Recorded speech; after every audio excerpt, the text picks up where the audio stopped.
He has said that Felicia Moore will be going on to a runoff.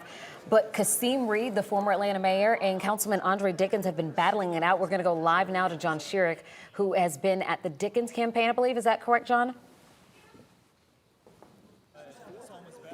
He won. He thinks he's made it into the runoff. Where are your votes coming from? It's very narrow. Yeah, so the votes just came in from DeKalb County. So they're actually up. And, you know, they came from precincts that was behind in reporting in DeKalb County. And so the numbers you're seeing are about a 400 vote difference. Yeah. Very narrow. Very narrow. How many votes total? It's less than a percentage point. Yeah, but whatever it is, I'm up and I'm excited to be going into the runoff.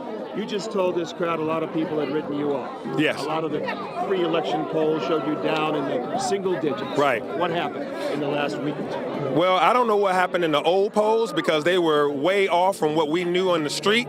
But actually, as the polls, the most recent polls over the last 2 weeks, they indicated that I had a surge and a whole lot of momentum that people were actually responding to. So much has been said over the last 2 months that we're all about making it a two-person race. And I knew in my heart it was never a two-person race, that I was the two people if it was going to be a two-person race.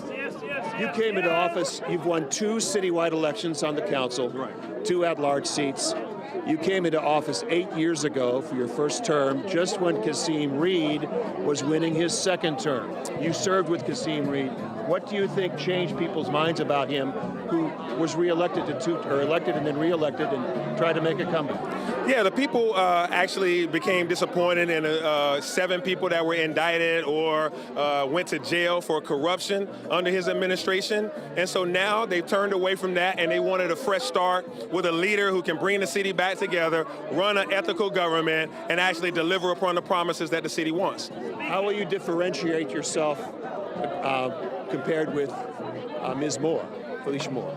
Yeah, I think the differentiation is clear that I have a full set of experiences that have prepared me to be mayor of the city of Atlanta at this time, from business experience, technology, city council, as well as nonprofit experience. And all of those things put together allows me to be able to use the full set of resources that the city has to offer to help people and to move this city forward. You said more than once as you were giving your victory speech, you're battling for the soul of Atlanta. Yeah.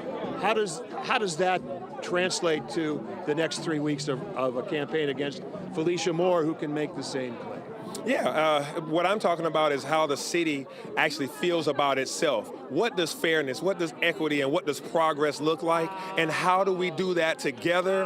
And how do we make sure that everyone benefits in this city? That things that are just talk right now about what we ought to have and what we want to have, who's actually demonstrated the ability to manage our organization, manage the culture, and get the 8,500 employees rowing in the right direction to bring about change for every Atlantan? That's what I do.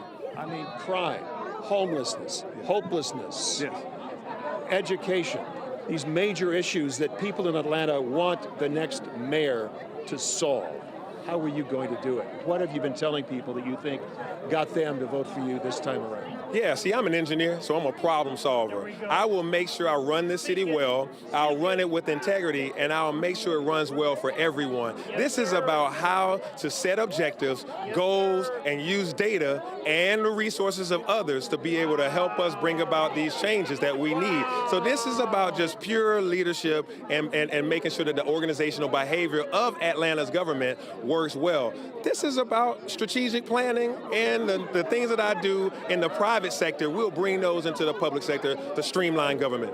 The history of elections in Atlanta and Georgia are replete with examples of people who came in second in the general who were able to turn the tables and come in first in the runoff. But you've got a big lead to overcome with Felicia Moore and her experience and her name recognition, and to try to make it a victory for you on November 30th.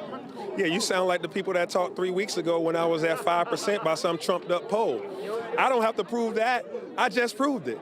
We're going to be there at the end, crossing the finish line to be the next mayor of Atlanta, and that's all I got to say about that. Andre Dickens, thank you very much. We'll be talking with you, I'm sure, many more times over the next 3 weeks, and maybe beyond. Thank you. All right, everybody, back to you. Andre Dickens is claiming victory in this very close contest for second place and the right to face Felicia Moore. in the runoff on November 30th. All right, John, thank you. This is a very different Andre Dickens than what we saw here at 11 Alive during our debate. Very different from what I have seen of him on the campaign trail as we